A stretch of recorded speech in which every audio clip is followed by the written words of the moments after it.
Bonjour, Bonjour.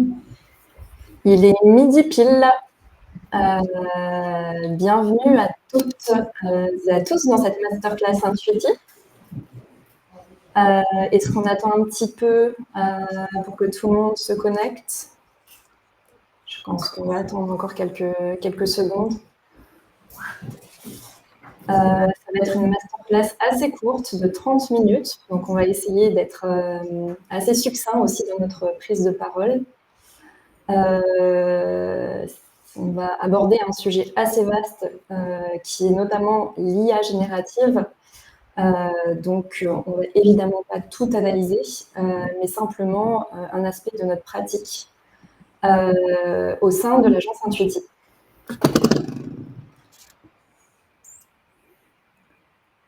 On sait combien de personnes sont connectées. On va peut-être commencer on va commencer. directement. Ouais. Donc, on va commencer cette masterclass. Donc, on va commencer par à analyser, décrypter les techniques et les réflexions autour de cette nouvelle technologie qui est l'IA générative. Et ce que je vous disais juste avant, c'est qu'on ne pourra évidemment pas tout aborder, parce que ce sujet est très vaste. Mais voilà, aujourd'hui, ce qu'on vous présente, c'est simplement notre vision et notre pratique, nous, dans l'équipe créative chez Intuitive. On va faire une très courte présentation d'une partie de notre équipe créative qui a travaillé sur cette campagne. Chez Intuitive, qui est une agence de marketing digital depuis maintenant 20 ans. Je suis avec Florent, qui est à mes côtés aujourd'hui et qui est notre directeur de création et également un humble explorateur des nouvelles technologies digitales telles que l'IA générative ou encore les NFT et bien d'autres. Et moi, je suis... Peut-être que Florent, tu veux compléter? Non, petite présentation. Non, c'est bien. Très bien. Et moi, je suis Perrine, directrice artistique chez Intuitive depuis plusieurs années maintenant. Et tout autant attirée que troublée aujourd'hui par ces nouvelles technologies. Donc, on va essayer d'aborder tout ça aujourd'hui ensemble. Je vais commencer par une petite intro rapidement quand même pour présenter un petit peu le pôle créa contenu de l'agence Intuitive. C'est un pôle composé de 6 personnes, des assistants DA, 8 designers, directeurs et directrices artistiques et une consultante édito. On intervient sur des sujets de branding, on intervient sur des sujets d'interface, enfin de design d'interface, avec une sensibilité particulière aussi à tout ce qui va être accessibilité, éco-conception. C'est des domaines sur lesquels on intervient. Et aussi une grosse part de travail de conception de campagnes créatives. C'est un des sujets qu'on va traiter aujourd'hui. Et enfin, notre mission, c'est d'imaginer, concevoir des expériences de marque. Voilà un petit peu comme on le voit de manière un peu générale. Et ces expériences de marque, on les travaille de manière... elles peuvent être visuelles et rédactionnelles. C'est pour ça qu'on a un pôle création contenu où on traite vraiment ces deux aspects-là. C'est un pôle qui a une vraie culture web, une vraie culture graphique. On est en veille constante. Et en particulier sur l'IA générative, hein, le sujet qui nous réunit aujourd'hui. Cette technologie, aujourd'hui, elle fait partie un peu de notre quotidien pour plein de choses évidentes, des avantages qu'on connaît tous, on les voit passer, c'est des sujets qui sont assez récurrents, hein, sur le gain de temps, le gain de productivité, enfin l'amélioration de la productivité et l'optimisation. Mais pour nous, au pôle créa, c'est quand même plus que ça, hein. En tout cas, on le voit vraiment comme une ouverture vers de nouvelles opportunités, des nouveaux moyens d'expression. Ça enrichit notre créativité au quotidien sous bien des aspects, que ce soit dans l'exploration de styles graphiques, de techniques photographiques. Enfin, en tout cas, ça enrichit vraiment tout cet aspect-là. Et puis, ça étend nos compétences, hein. On l'a vu notamment dans l'utilisation qu'on a pu faire de l'IA sur notre carte de vœux l'année dernière. On en reviendra peut-être sur une prochaine masterclass, mais c'est un champ des possibles qui nous passionne et qui à la fois nous interroge. En tout cas, on l'aborde avec ces deux aspects, cette bipolarité un petit peu, toujours avec une compréhension en tout cas de son impact sur la société. Et il est important de rappeler quand même que l'IA en interne, on la travaille, mais c'est les biais de notre expérience, c'est notre connaissance, c'est notre culture avant tout qui font notre singularité. L'IA, elle fait juste qu'enrichir notre process créatif. Mais ça reste notre vision, notre compréhension humaine qui donne du sens et de l'aspérité au rendu qu'on peut avoir. Voilà pour cette intro. Je pense qu'on va pouvoir passer directement un petit peu au sujet qui nous intéresse aujourd'hui. Un tout petit peu de contexte, je vais faire très rapide. Je peux passer, voilà. Le contexte rapidement, c'est un partenariat de 15 ans entre le Festival de Cannes et notre client Randstad, qu'on accompagne depuis 2 ans sur le volet social media. Randstad apporte son expertise et son savoir-faire à l'organisation du Festival de Cannes par le recrutement d'hôtes et hôtesses d'accueil. Et par aussi une présence sur le festival, dans le palais, pour rencontrer des centaines de talents chaque semaine. Le brief, un brief très clair, événementialisé, très simple et très ouvert, événementialisé et médiatisé ce partenariat prestigieux avec le Festival de Cannes au travers d'une activation social media durant toute la période du festival. Quelques mots sur le concept créatif, parce que on l'a dit, l'IA, elle enrichit notre processus créatif, mais c'est pas elle qui a trouvé ce concept créatif. C'est un concept créatif qui est né dans un brainstorm, comme tous les concepts créatifs qu'on peut travailler. Mais voilà, en tout cas, c'est une campagne contextualisée pour l'événement qui met en lumière les travailleurs en coulisses, avec cette idée que, comme dans le monde du travail temporaire, sur le festival, chaque personne joue un rôle essentiel à la réussite de l'ensemble. Un message universel qui dépasse le cadre du festival. Et c'était ce principe-là de créer ce parallèle captivant entre l'univers du cinéma et le travail temporaire et de vraiment réunir ces deux mondes dans des visuels clés et dans un claim de campagne. Et Perrine va prendre le relais sur cette partie-là. Effectivement, donc on a imaginé... je remets mon micro, pardon. On a imaginé une campagne ici en saga, inspirée des univers cinématographiques de grands réalisateurs, avec des univers marqués, aussi riches qu'évocateurs et qui éveillent l'inconscient collectif. On a un claim de campagne qui est chez nous, à Second Rôle, et qui emprunte du coup le champ lexical du cinéma et qui appuie l'engagement de Randstad, où chaque collaborateur est bien valorisé. Il s'agit donc ici d'une reconnaissance de leur importance, on disait un petit peu avant avec Flo, cette affirmation que sans eux, les moments les plus brillants ne pourraient se produire. On a ici un petit panel des visuels qu'on a créés pour cette campagne. Il fallait que ici le visuel puisse évoquer un film avec un univers fort.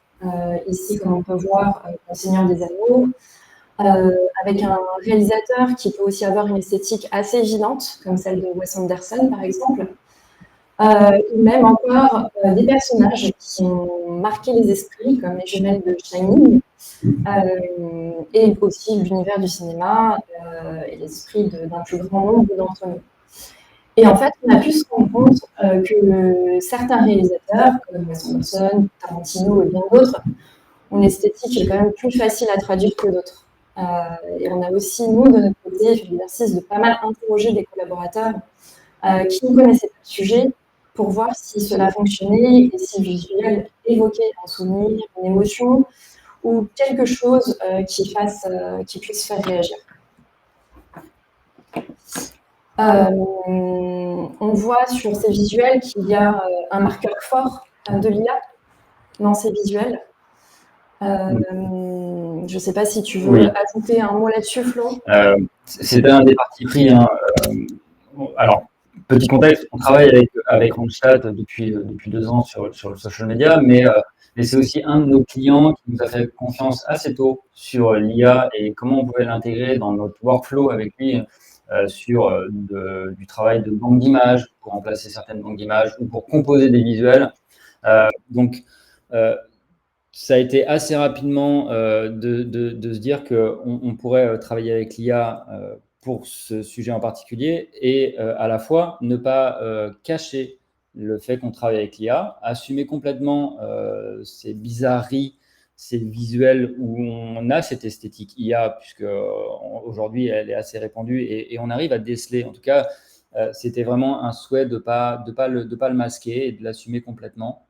Et c'est ce qu'on a fait là. C'était aussi dans le prétexte d'utiliser l'IA. Nous allons maintenant vous proposer de décortiquer notre processus de création pour atterrir justement sur ce résultat avec l'aide de plusieurs outils de création, dont l'IA générative. Comme point de départ, nous allons donc nous orienter vers la création d'un visuel qui met en scène une hôtesse d'accueil dans l'univers du cinéaste Wes Anderson. Pour ce faire, nous avons utilisé plusieurs outils, 7 plus spécifiquement. Il y en a d'autres qu'on va aussi aborder, mais qui ne font pas partie des outils utilisés pour cette campagne.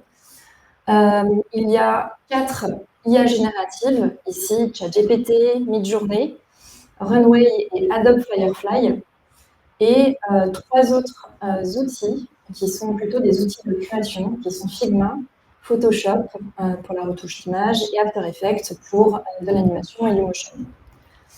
Et on voit ici que ça fait quand même beaucoup d'outils, il a fallu les orchestrer,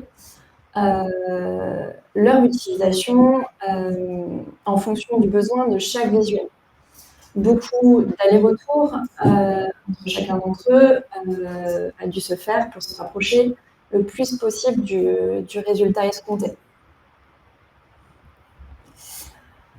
On va commencer par la première étape, c'est de demander à ChatGPT de nous aider à écrire un prompt pour un visuel sur Midjourney. On va donc commencer par s'intéresser à cet outil qui commence à faire de plus en plus partie de notre quotidien, autant dans le professionnel que le personnel. Moi, personnellement, je l'utilise aussi beaucoup dans le personnel pour l'administratif, pour de la traduction en anglais et plein d'autres choses. Donc, c'est pas qu'un outil professionnel. Et pour l'élaboration de cette production, de cette campagne, nous sommes passés par ChatGPT afin de créer un prompt efficace pour permettre ensuite de renseigner au mieux l'IA générative d'images, qui en l'occurrence Midjourney, dont on vous parlera juste après. En général, sur une IA de texte, une seule demande requête ne suffit pas à écrire un prompt parfait. Ce que nous ne pouvons pas voir, en tout cas dans cette capture d'écran, c'est le travail d'aller-retour. Elle montre seulement ici un point de départ, une première requête, et il a fallu ici itérer, affiner et réécrire justement ce texte pour arriver à une réponse précise et attendue. Il est bien sûr ici tout à fait possible d'écrire soi-même un prompt, et beaucoup le font. Et pour ça, il faut être un bon prompteur. Il faut avoir aussi de bonnes notions techniques sur le cadrage, la lumière, la focale, etc. En tout cas, des termes techniques qui ne sont pas forcément à la portée de tous, surtout pour arriver à un résultat fini, désiré et affiné. Bon, on peut ajouter quand même qu'il y a d'autres outils d'IA générative, hein, comme ChatGPT. Là, on parle de GPT-4, mais on a aussi Gemini sur lesquels on peut travailler. Et parfois, c'est même intéressant de voir aussi les résultats qu'on peut avoir entre ces deux IA. Mais voilà, en tout cas, Perrine l'a dit, ChatGPT fait vraiment partie de notre quotidien sous bien des aspects. Et c'est le choix vers lequel on s'est tourné naturellement pour la création de ce prompt.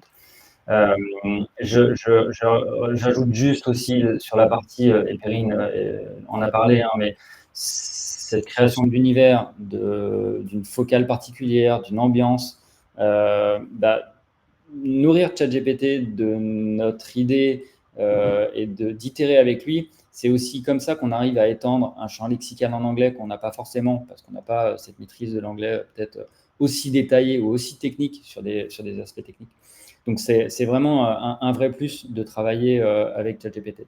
Et elle l'a dit aussi, Perrine, on peut très bien produire des prompts et on commence à le faire de plus en plus parce qu'on commence à avoir cette technique, parce qu'on a ce langage technique qui nous permet d'avoir toutes les billes sans travailler forcément par ChatGPT.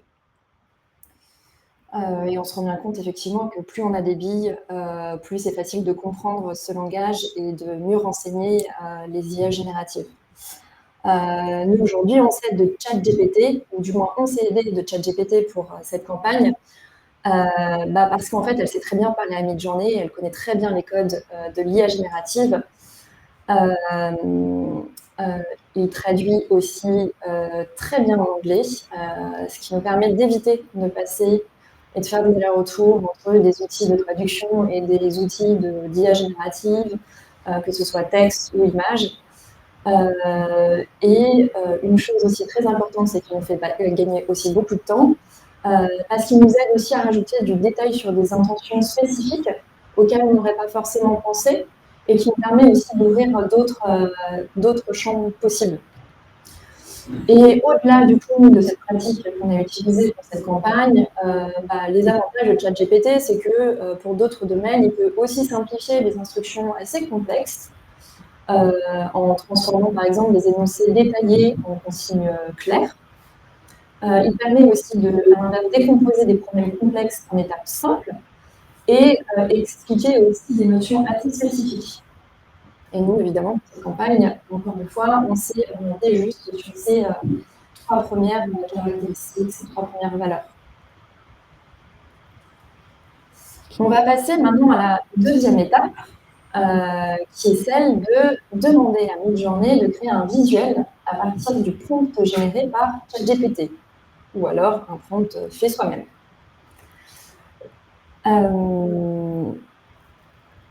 Ici, en atterrissant sur Midjourney avec un prompt proposé à Midjourney, Midjourney nous propose toujours une série de 4 visuels à partir d'un prompt. Alors, on va pas revenir sur l'outil. Je pense que l'idée, c'est pas d'aller sur Midjourney en particulier, mais il y a pas mal d'options. Effectivement, on a ces 4 résultats. Et l'idée là et la démarche dans laquelle a travaillé Perrine, c'était de sélectionner. Alors, là, on voit les premiers résultats. Il y en a eu peut-être d'autres, j'imagine, aussi dans tout le traité, mais de trouver ou de choisir celui qui nous convient par sa composition, sa structure et notre base de travail sur laquelle on va pouvoir ensuite commencer à affiner notre visuel avec différentes options. On a ici effectivement une jolie capture de la plateforme Midjourney avec les différents allers-retours qu'on a pu faire avec Midjourney pour se rapprocher le plus possible de cette image. Effectivement, il faut explorer plusieurs versions pour obtenir l'image parfaite, ou en tout cas l'image attendue, souhaitée. Et comment on fait? Alors, il y a 2 possibilités. C'est soit de réintervenir sur le prompt en repassant par ChatGPT pour obtenir du coup plus de précision, ou alors en intervenant directement sur le prompt sur Midjourney et en y apportant plus de détails dans la description. Mais nous, on va s'intéresser là à la partie Midjourney, où Midjourney propose aussi de jouer sur différentes variables et outils d'itération ou de construction d'images. Encore une belle capture de la plateforme Midjourney. On se retrouve avec au centre une image sélectionnée qui nous semblait à ce jour plutôt proche de ce qu'on voulait. Tout en haut à droite, on a le champ qui permet de renseigner le prompt, soit fait par ChatGPT, soit inscrit nous-mêmes. À droite, on a une partie du prompt qui a été renseignée pour obtenir l'image qui est au centre. Et on va s'intéresser surtout à la partie qui est en bas à droite, qui sont les options et les variables proposées par Midjourney pour intervenir directement sur l'image sans passer par du texte. L'avantage de Midjourney, c'est qu'on peut intervenir sur le format, on peut intervenir sur des variables soit proches, soit lointaines de l'image sélectionnée à la base. On peut aussi intervenir sur la qualité du visuel, que ce soit en petite définition ou en grande définition. On peut intervenir sur le zoom ou alors aussi sur des zones assez spécifiques du visuel. Si jamais, moi, demain, je veux intervenir sur une toute petite partie du tableau qui est au fond, en arrière-plan de ce visuel, il est tout à fait possible de demander d'y ajouter un chien ou n'importe quoi d'autre, les chats, parce que ça a quand même une meilleure réputation sur la toile. On modifie le format et l'avantage de cet aspect-là, c'est qu'on s'assure d'avoir toute la matière nécessaire pour décliner un visuel, par exemple pour une campagne omnicanal. Ça nous permet de travailler sur des divers champs possibles, de pouvoir travailler sur un post feed plutôt carré, ou alors, tiens, moi j'ai envie de travailler le même visuel décliné avec d'autres aspects de ce visuel sur une story, ou alors un reel, Instagram ou Facebook, ou alors, tiens, j'ai envie de faire une affiche, dans ces cas-là, je vais peut-être plutôt proposer un visuel format paysage, et Midjourney aujourd'hui est capable de proposer une extension de l'image, du décor, bien sûr, encore une fois, ça se fait pas en une seule fois, ça se fait avec des itérations et à renseigner plus de détails pour arriver au résultat voulu.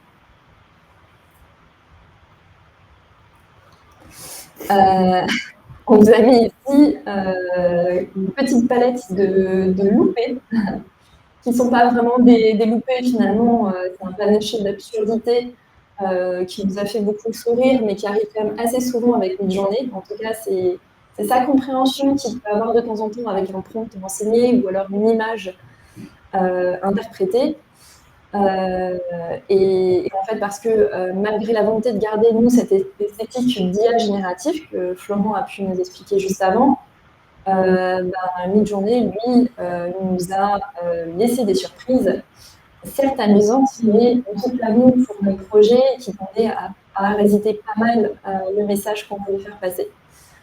Et aussi afin d'assurer l'efficacité du visuel pour répondre aux enjeux de la marque, on se rend compte quand même qu'une intervention humaine restait nécessaire.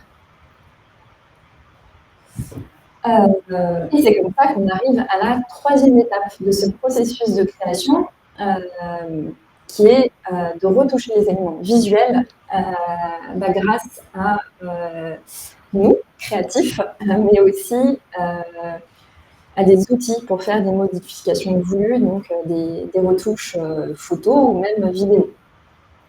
Dans le cadre de la campagne, il y avait toute une activation, et notamment l'animation de la communauté Randstad sur les réseaux, dans une mécanique de jeu concours. Donc, il n'a pas fallu juste travailler sur la campagne ou les Kiwi, il a aussi fallu travailler sur des visuels spécifiques liés à une activation particulière. Et notamment cette fameuse activation de la Palme d'Or qui a été mise en place. Et dans ce travail-là, il y a eu un travail complémentaire de production de visuels et ensuite de retouches. Si Perrine, tu veux en parler un petit peu. On va décrypter rapidement ce processus. En fait, on a commencé par créer ici, pour faire cette Palme d'Or Randstad, on a commencé par créer un dessin vectoriel sur Figma. On peut très bien faire aussi sur d'autres logiciels, Illustrator, InDesign. En tout cas, on était à l'aise avec Figma, donc on a fait avec Figma puisque c'était quand même un logo assez simple. Et on a demandé ensuite à Midjourney de créer un trophée à partir de ce dessin. Il est effectivement capable, à partir d'un visuel renseigner une autre interprétation de ce visuel accompagné d'un prompt évidemment pour se rapprocher le plus possible d'une réalité. Et aussi, n'ayant pas réussi à placer le trophée à un endroit précis du visuel, nous sommes, du coup, pour cette campagne, munis de Photoshop et nos compétences pour retoucher les deux visuels. Donc, le premier avec le trophée, qui est dans un contexte bien différent que le deuxième visuel, et le deuxième visuel. Ce qui implique du coup beaucoup, alors peut-être pas ici, mais pour d'autres projets de détourage, également aussi un travail de colorimétrie, d'ombre, de lumière, afin que cet élément supplémentaire s'inscrive parfaitement dans le décor vu. Alors, je pense qu'on peut voir, après, il y a d'autres solutions qui existent, d'autres possibilités, d'autres IA sur lesquelles on intervient aussi, qu'on utilise aussi régulièrement. On a la fameuse IA d'Adobe, qui s'appelle Adobe Firefly. Et là, on avait fait ce test qui était assez déroutant sur la rapidité pour arriver sur un résultat souhaité avec, on l'a vu, le même principe de travailler sur une structure vectorielle, en tout cas cette image contrastée de ce trophée, appliquer une matière qu'on a créée avec Midjourney, donc là, un lingot d'or et cette forme de trophée, d'appliquer les deux avec Adobe Firefly et on peut superposer notre image vectorielle avec cette réalisation du visuel faite par Adobe Firefly. On est à l'identique sur la même structure. Donc en fait, l'intelligence artificielle arrive à produire ce visuel avec un prompt qu'on n'a pas mis là, mais clairement on lui demande d'appliquer, de créer un trophée en or et on le nourrit avec ces deux éléments, cette structure et sa matière. Et voilà, il nous sort un visuel tout à fait utilisable qu'on pourrait ensuite retraiter en colorimétrie, en composition et pouvoir l'intégrer dans des visuels ensuite. Donc, d'autres outils, et il y en a probablement d'autres, mais c'est quand même assez puissant. Et sur des tâches comme ça qui peuvent être assez longues de production de visuel ou de retouche, ça peut aussi nous aider quand on n'a pas forcément le budget pour aller voir, pour passer par des retoucheurs ou même par un artiste 3D. Ou même le temps d'ailleurs, qui peut être un aspect, un paramètre assez important dans une campagne. On vous met ici rapidement le résultat de cette image qui a été faite pour la campagne dans le cadre d'un jeu concours. On a essayé ensuite de donner vie à nos personnages en les animant. Malheureusement, les explorations et les résultats n'étaient pas à la hauteur de nos attentes sur des formats, des outils d'IA génératifs. Peut-être aussi par manque de temps pour continuer à explorer ce type de technologie pour de l'animation. Et ce qu'on peut voir ici, en tout cas sur cet écran, c'est que Runway nous proposait surtout des mouvements de caméra, là où nous voulions, nous, spécifiquement animer des zones assez précises de l'image. Donc, ce n'était pas tellement le résultat qu'on voulait avoir. C'est pour ça qu'on a fini par proposer une animation faite par nos soins et qui nous semblait quand même beaucoup plus évidente. Et on est parti donc sur un autre visuel de départ, qui est les oiseaux d'Alfred Hitchcock, et qui a été réalisé sous After Effects. Donc ici, aucune intelligence artificielle générative n'a été requêtée pour, en tout cas, avoir ce résultat abouti. On va finir très rapidement avant de conclure. On voulait aussi vous partager une petite trouvaille de la semaine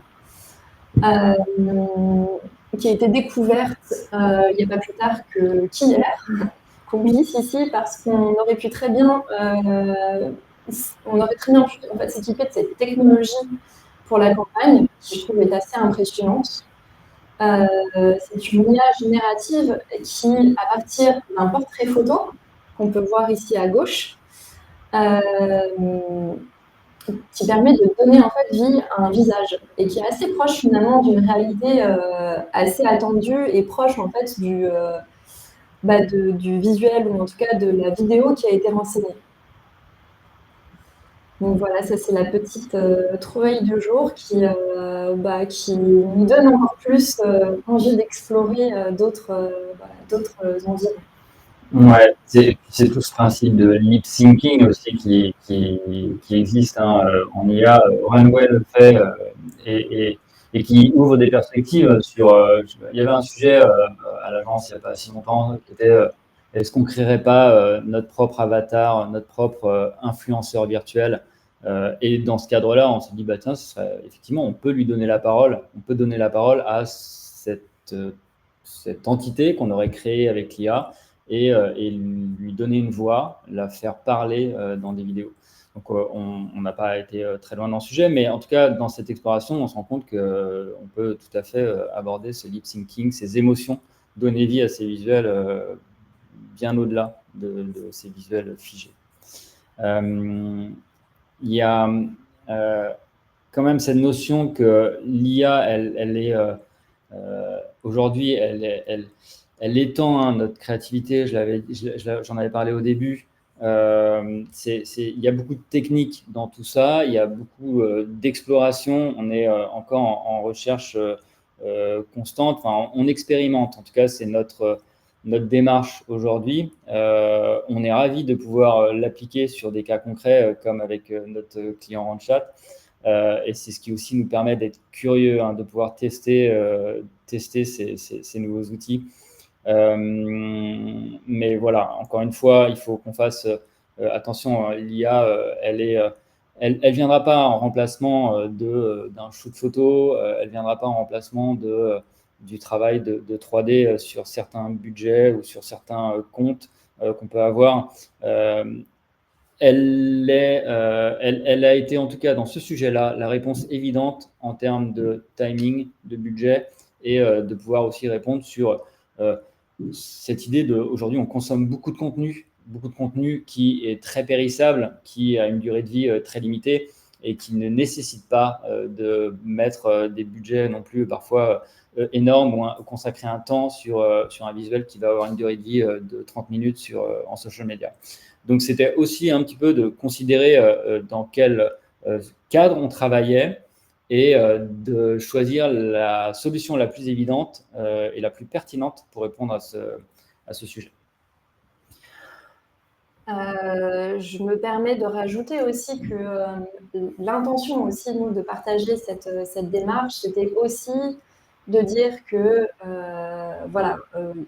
il n'y a pas que l'IA, mais derrière, il y a aussi des humains qui sont là pour la réflexion et puis pour travailler l'outil. Et qu'en fait, aujourd'hui, l'IA seule, on se rend compte ici qu'elle n'est pas suffisante. Elle est simplement un moyen et pas un but pour que naisse une œuvre graphique cohérente. Il faut vraiment surtout arriver à garder un esprit critique pour l'utiliser aussi de manière assez responsable. C'est très juste. Je ne sais pas si tu voulais rajouter, Flo, quelque chose. On a dépassé les 30 minutes. Non, moi je pense qu'on a fait le tour de ça. Maintenant, est-ce que peut-être il y a des questions qui vous viendraient et sur lesquelles on devrait intervenir en particulier. Ce format-là de masterclass, c'est la première qu'on fait. On a envie d'aller plus loin, de vous montrer aussi un peu notre quotidien. Donc, on reviendra probablement avec soit d'autres sujets concrets, d'autres ex, d'autres cas clients, mais peut-être pas que. C'est peut-être aussi, et vous l'avez peut-être vu, mais on a commencé aussi cette nouvelle rubrique, ce qu'on appelle le Lab IA, où on propose et on présente un petit peu les travaux sur lesquels on peut intervenir, mais qui n'entrent pas forcément dans le cadre d'un client, mais plus de notre exploration en interne avec l'équipe. Je me demande si la campagne a fonctionné dans l'ensemble. La campagne, elle a fonctionné ensemble. Alors, je crois qu'on a des stats qui sont surtout du reach, mais qui sont des stats assez énormes. Je pense qu'on parle de 3 millions de reach. Maintenant, je sais pas si on a plus de stats. Il faudrait qu'on puisse voir avec Maud, qui est responsable du pôle social media et qui a mené cette campagne avec le client. On pourra revenir vers vous avec ces informations-là, mais ça fera probablement le cas aussi d'une étude de cas, probablement qu'on postera prochainement sur nos réseaux sociaux, comme on peut le faire pour d'autres clients avec les chiffres et les performances des campagnes.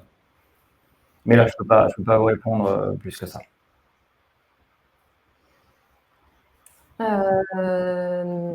S'il n'y a pas d'autres questions, en tout cas, n'hésitez pas à nous les faire parvenir. On est assez content de pouvoir échanger sur ce sujet. Il me semble qu'on voulait mettre en replay cette masterclass. Donc, n'hésitez pas à revenir dessus. Mais voilà, très content de pouvoir échanger là-dessus.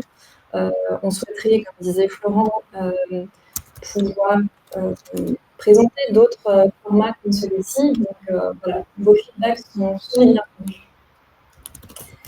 Merci à toutes et à tous. Et puis, on vous souhaite un très bon appétit. Merci. Merci, au revoir. Au revoir.